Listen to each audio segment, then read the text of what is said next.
네, 안녕하십니까. 오늘들이 많으십니다. 응력 부식균열 쪽 부식 방식 쪽 말씀을 드리고 있는데요.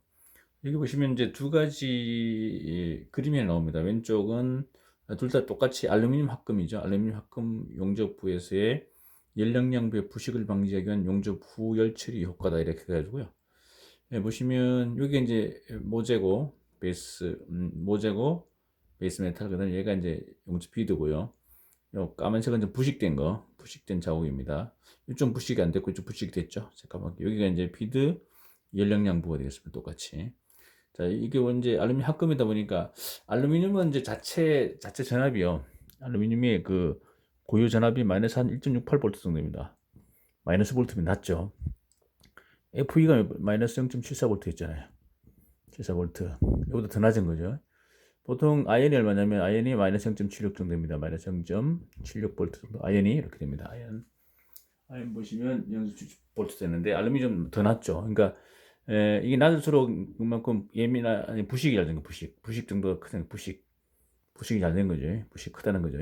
예, 낮을수록 그러니까 고유 전압이 낮을수록 약하기 때문에 전자를 뺏기고 부식됐다는 얘기입니다. 자, 이건 합금이다 보니까 저 정도 됐고요.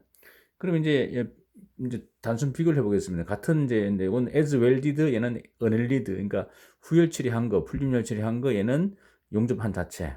그러다 보니까 보통 용접하게 되면 용접했다 그러면 이렇게 옆으로 이제 이렇게 비드를 이렇게 용접했지 않습니까? 하면 여기 이제 여기 비드 용접 금속 비드라 부르고요. 여기서 여기까지 여기까지를 보통 여기를 보통 헤즈라고 헤즈란 말 쓸 수 있도 헤즈입니다. 해제인데 제가 말씀드렸지만 해제를 반 나눠 가지고요. 반 나눠서 이렇게 다시 부르기도 합니다. 좀 더 크게 해볼까요? 자, 그럼 이걸 옆으로 해볼게요. 그렇게 좀 애매하니까요. 옆으로 해보겠습니다. 여기 이제 비드고요. 제가 말씀드린 비드, 용접금속 비드고 여기 이 정도 넓게 할게요. 요 폭은 한 뭐 1인치 이하로 보시면 됩니다. 그렇게 넓지는 않습니다. 1인치가 이 정도잖아요. 어떤 것은 뭐 0.5인치 될 수도 있는 거고요. 약간 그건 용접하는 방법에 따라 차이가 날 수도 있고요. 예. 자, 그럼 이걸 절반 나누겠습니다. 절반 나눠서 보통 이렇게 이제 하면 이게 이제 헤즈고요. 헤즈, 히트, 에펙티드, ECTD, 영양, 존이죠. 열영양부죠. 열영양제 2N이 그래서 열 영양 받았다 해가지고 영양부 그럽니다. 이쪽 해즈 쪽까지 해즈입니다. 해즈고요. 자, 해즈는요, 이 땡겨집니다. 이게 땡겨지게 되어 있습니다. 이렇게 용접하면 땡겨지면 인장이죠. 전체가 인장 잔류가 같습니다. 인장 잔류력, 인장 잔류가 안 좋은 거죠. 위험하죠. 인장 잔류력이 있으면 어떻게 됩니까? 응력 부식균열이 바로 그죠. 응력 부식균열, 인장 잔류력 더하기 부식되면 이골 균열이 되는 거잖아요. 그래서 응력을 제거하든지 부식을 제거하든지 그럼 균열이 안 되는데 둘 중에 하나 제거하면 되는데 이제 응력을 제거하기 위해서 그래서 후열 처리하면 응력이 사라졌다 그런 얘기잖아요. 보시면 여기가 마이너스 0.94V입니다. 여기서 마이너스 0.88V입니다. 결국 이렇게 응력 제거를 했더니 전압이 올라갔죠. 마이너스 반대 역수니까요. 올라갔습니다. 그래서 부식이 안 됐다는 거죠. 깨끗합니다. 부식됐다는 거죠. 그래서 응력을 받으면 인장을 받으면 부식되기 쉽습니다. 그 다음에 균열이 된다는 거죠. 그래서 보통 용접하고 나서 후열체라는 목적이 전체를 보통 이렇게 전기 기타 코일 같은 걸 감아 가지고요. 감아서 뭐 한 일반 강철 같은 경우에는 한 650에서 한 750도까지 이렇게 해서 올려서 600, 700 정도, 750 정도 그건 종류에 따라 틀립니다. 뭐 올라가서 유지 한 2시간 유지하고 내려오고 뭐 이런 식으로 해서 올라가서 유지 이렇게 냉각 이런 식으로 해서 전체를 풀어주는 거죠. 땡겼던 걸 쫙 풀어주는 게 이제 후열철입니다. 그래서 보통 후열철을 포스트 웰딩 히트 트리트먼트 PWHT로 이렇게 부르죠. 네, 그런 내용을 볼 수 있습니다. 그만큼 후열치가 상당히 중요하다는 거. 그러면 왜 용접하고 나면 왜 그렇게 인장이 만들어지느냐 그걸 설명한 겁니다. 전에 한번 영상에서 말씀드렸는데요. 예를 들어서 이제 용접하기 전에 원래의 재료입니다. 그러면 자 여기만 요 부분만 보통 용접할 때는 요 부분만 가열이잖아요. 여기만 가열 시켜볼게요. 시켰더니 가열 냉각에 의한 수축이 생깁니다. 접합되지 않았을 때 가열 시 연화된 부분에는 압축의 소성 균형 가열되어 인장되려고 하지만 비가열 부분이 고정되어 있어 압축 수송 변형이 발생되고 냉각 시에는 원래 강도로 복귀되어 수축 수송 변형 상태에서 고정되면서 냉각 수축으로 더욱 수축이다 이렇게 되어 있는데 상당히 어렵게 되어 있습니다. 말이 이렇게 이해하시면 되겠습니다. 결국 이제 예를 들어서 얘를 히팅을 시키면요. 일단 우리가 열을 받아서 얘들이 변형되는 거 늘어나거나 그다음에 수축되거나 팽창 수축되는 것은 어떤 면적 싸움이라고 항상 제가 말씀드리는데 면적 싸움입니다. 면적 싸움. 예를 들어서 이렇게 돼 있었잖아요. 어떤 면적이냐. 자, 그러면 지금 요 두 개의 CP를 용접할 때 보시면 용접해봐야 여기까지 열이 안 가죠. 열 가봐 여기입니다. 여기. 여기만 열이 가야 되잖아요. 가열됩니다. 가열되면 자 가열된 면적이 큽니까? 아니면 비가열 면적이 큽니까? 당연히 비가열 면적이 크잖아요. 그러니까 얘가 이기는 거예요. 면적 싸움에서 이깁니다. 그러면 얘는 가열됐으니까 뜨거워지니까 분명히 팽창을 해야 될 거 아닙니까? 팽창 늘어나야 되는데 자, 팽창을 하려고 하지만 얘 밑에 있는 애들 가열 안 되는 애들이 더 힘이 세잖아요. 딱 버티고 있어 못 나가 옆으로 못 나갑니다. 그래서 보통 우리 생각할 때 이렇게 되면 이렇게 생각하죠. 가열되면 이렇게 되겠죠. 이렇게 되겠죠. 이렇게 되지 않게 늘어나니까. 이게 안 된다는 이렇게 안 됩니다. 얘가 딱 이쪽에서 버티고 있기 때문에 못 나가요. 뭐 되느냐 못 나가니까 애들이 갈 데가 없어요. 그러니까 이쪽으로 결국 이런 것처럼 가긴 가야 되는데 갈 데가 없으니까 이 좀 물러지고 좀 팽창되고 뜨거우니까 약간 물러지면서 팽창돼 갈 데가 없으니까 이렇게 되나요? 이런 식으로 간다는 거죠. 이렇게 밖으로 못 나가고 이런 형상으로 된다는 거죠. 아주 미세하게 보시면 눈으로 잘 안 보이지만 이렇게 된다는 거죠. 자, 이게 이제 여기만 가야 하기 때문에 얘들이 버티고 있기 때문에 밖으로 못 나갑니다. 이렇게 나가는 게 아니고 못 나가고 안으로 간다는 거죠. 이런 식으로 이렇게 간다는 거죠. 이렇게 되면 결국 용접이라는 거면 용접은 이걸 붙이는 거잖아요. 그러면 이 상태에서 당겨 보겠습니다. 쫙 당기면 어떻게 될까? 당기면 쫙 가운데는 벌어지고 밖에는 좀 먼저 붙잖아요. 이쪽이 먼저 붙으니까 이쪽은 압축이 생기죠. 그래서 잔류 압축 응력이 양쪽 끝에는 압축이 생깁니다. 그러니까 이게 마이너스 응력이고 이쪽 플러스 응력입니다. 플러스 마이너스. 그럼 중간에 인장 잔류 응력 이렇게 되는 거잖아요. 용접으로 접합하면 판의 변형이 해용되지 않으므로 압축하고자 하나 용접으로 고정되어 반대 임장이 작용이 되고 용접부의 중앙은 상하로 강하게 인장받고 양단은 이에 상하의 압축 잔량이 생긴다. 결국 이렇게 당겨지면 얘들이 양쪽은 압축은 좋은 거잖아요.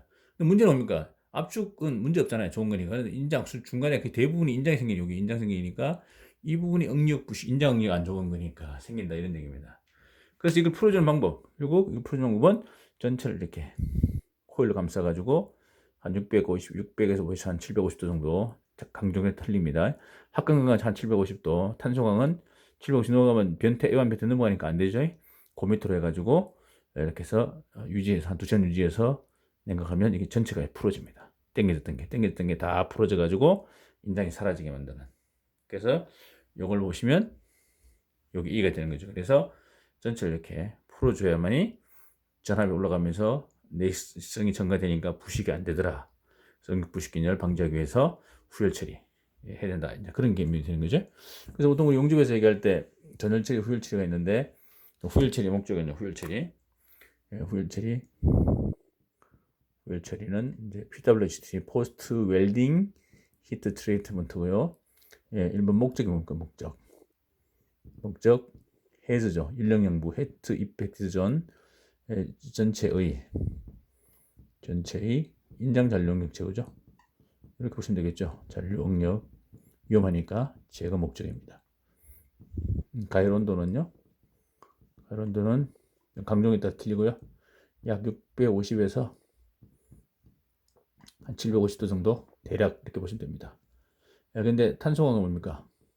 탄소광이 넘어가면 A1 넘어가는 탄소광은 A1 직하까지만 해야 됩니다. A1이 몇 도입니까? 723이죠. 예. 합금강은 상관없죠. 합금강도 보통 너무 높으면 합금강은 약 750도까지다. 이렇게 보시면 될 것 같아요. 이렇게 해서 우리가 이해를 하시면 될 것 같습니다. 자, 후열처리고요. 그러면 이왕 나온 게 이번 전열처리 뭡니까? 전열처리. 용접하기 전에 하시는 전열처리 있지 않습니까? 전열처리. 이걸 그냥 프리팅 되지. 미리 했다 히치 HI인지 이왕 나온 김에요. 목적이 뭡니까? 목적. 아까 얘기했지만 헤즈가 두 개 있었잖아요. 두 개 있었는데 헤즈가 두 개 있는데 보시면 이런 거죠. 자, 앞에 보시면 자, 아까 말씀드렸는데 이렇게 비디오가 있는데 헤즈를 반 나눌게요. 이 강칠일 경우로 온도를 잡아볼게요.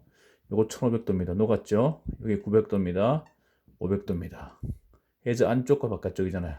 보통 이쪽은 결정립이 커집니다. 이쪽은 결정립이 미세합니다. 온도 높으니까 결정립이 합체돼서 그래요. 이걸 조립해저라고 해요. 조립해저. 조대입자. 세립해저라 이렇게 불러요. 해저 이렇게 부릅니다. 이건 금냉이에요.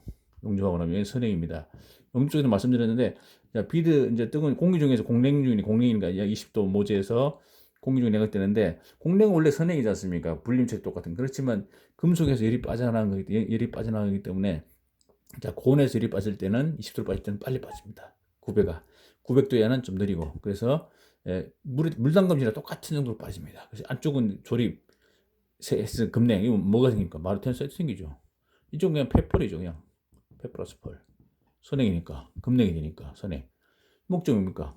조립해주죠. 조립해서의 영역의 뭐가 생깁니까? 마르텐 사이트. 금냉이니까 생성에 의한 균열 발생 방지 목적입니다. 이게 브리팅입니다. 네, 브리팅. 지금 말씀드린 것은 다 페라이트계입니다. 페라이트계. 오스트나이트는 히팅 안 합니다. 후열처리 전체 안 합니다. 걔는 변태를 안 하기 때문에 한번 오스트나이트, 영어는 오스트나이트잖아요. 페라이트계 말씀드리는 겁니다. 자, 탄소광 같은 거 페라이트계 목적이 있고 2번 온도는요. 이건요. 보통 한 150에서 한 350도 정도 이렇게 대략 100도 정도 100도에서 한 350도 정도 보시면 됩니다. 대략적으로 보시면 되고요. 자, 그럼 이게 페라이트계고, 왜 페라이트계냐?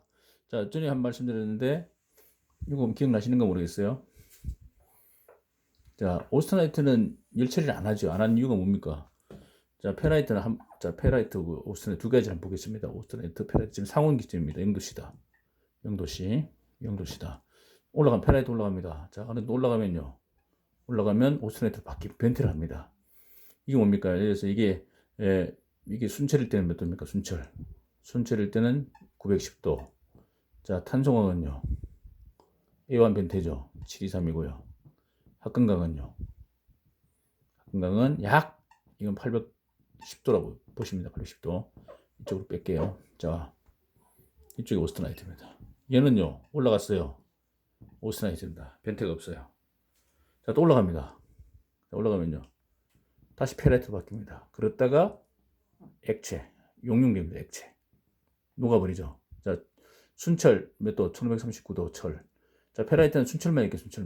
여기는 순철만, 나머지 합금과 높은 데서는 다 바뀌기 때문에 무시하시고, 순철 1400도죠. 자, 그래서 영도시다. 페라이트, 그러니까 우리는 탄소광 같은 페라이트에는요, 상온에서는 페라이트, A1 변태, 탄소광 723, 합금강 810, 순철 910도, 순철은 A3 변태잖아요. 오스는 변태. 다시 페라이트로 바뀝니다. 1400도. 그래서 이쪽을 알파철, 감마철, 이걸 델타철이라고 부르고, 이건 리퀴드라고 그러잖아요. 자, 다시 선행하면 다시 돌아옵니다. 그래서 오스트나이트에서 다시 뭡니까? 금냉하면 어떻게 됩니까? 금냉하면요. 이거죠. 담금질 하면요. 금냉하면 뭘로 바뀝니까? 그 유명한 마르텐 사이트로 바뀌죠. 단단하게. 다다다다 마르텐 사이트. 자, 오스트나이트 볼게요. 올라갔습니다. 오스트나이트. 자, 1400도 오스트나이트. 올라가서 똑같이 리퀴드, 액체입니다. 자, 내려볼게요. 선행하면 그대로. 금냉해도 어떻게 되나? 얘는 한 번 오스트나이트는 영원 오스트나이트잖아요. 그래서 열처리 안 하는 거죠. 열처리 의미가 없잖아요. 담금질도 안 되고 열처리 안 해요. 그래서 용접에서도 후열처리 안 합니다. 그럼 우리가 쓰는 실용적인 오스트나이트 뭡니까? 쓰는 거 세 가지 썼죠. 오산불고기라고 제가 말씀드렸는데 오스트나이트 3종 세트, 전온도 구간의 오스트나이트 조직경 세 가지 썼죠. 1번 뭡니까? 1번 합금원소로 17% 17크롬 더하기 8% 니켈 이상이죠. 이상 17, 8 이상. 2번 크롬 없을 때 안 도와줄 때 니켈만 30니켈 이상. 3번 10만간 이상 있었죠. 10%만간 이상. 세 가지 기억나시죠? 이 세 마리만 실용적으로 오스트나이트, 나머지는 다 페라이트입니다. 탄소광이든 뭐다 박한강 다 페라이트입니다. 얘는 안 된다면 상공사. 이게 상공사 310, 상공사 같은 거, 뭐 316 같은 거. 얘는요, 인코넬 같은 거, 인코넬 알로이 같은 거. 얘는 10만간짜리 특별한 게 가끔 쓰이죠. 이렇게 10만간짜리. 인코넬 상공 316은 오스트나이트. 얘는 열처리 안 합니다. 그러나 이런 건 있어요. 이제 이런 식으로 이제 용접하고 나서 조금 인장 잔류가 너무 많이 남아가지고 조금 이게 필요하다. 그렇게 할 수는 있어요. 할 수는 있는데 그때는 뭡니까? 그 후열 처리를 500도 이하로만 해달라. 500도 이하로만. 너무 높으면 안 된다. 왜냐면 예민한 온도 때문에 오스트라인드 예민한 현상이 있잖아요. 예민한 현상 몇 도 있습니까? 발생 온도가요. 약 500에서 800도에 생겼잖아요. 500도에서 약 800도에 생겼잖아요. 예민화 생겼기 때문에 안 된다. 안 합니다. 하지만 하려면 500도 이하만 해줘라. 이런 게 있었잖아요. 그렇게 좀 보시고. 오스트라인드 용접 불가죠. 일치지 않은 용접도 안 하지 않습니까? 용접하려면 오면 용접하려면 1번 L급 해야죠. 기억나시죠? 탄소가 몇 프로? 0.03 이하. 1급 아니면 뭡니까? 티타늄이나 니오비움 들어간 거, 안정화 원소 첨가, 티타늄 엠비움, 니오비움 둘 중에 한 번 넣으면 되죠. 이거 옛날에 나 앞에 말씀드렸으니까 한번 참고로 보시면 될 것 같고요. 자, 이렇게 우리가 좀 갑자기 연결해서 좀 말씀드렸습니다. 이건 지금 말씀드리고. 그래서 이렇게 인장 잔류 남아나는 거. 용접은 결국 안으로 이렇게 들어가더라. 왜? 이쪽에 강력한 가열 안 되는 애들이 힘이 세니까 면적이 크니까 못 나가게 막아버려요. 그래서 이렇게 되더라는 거죠. 결국 땡기면 이렇게 해서 인장 압축이 되더라. 이렇게 이해하면 좋을 것 같습니다. 네, 감사합니다.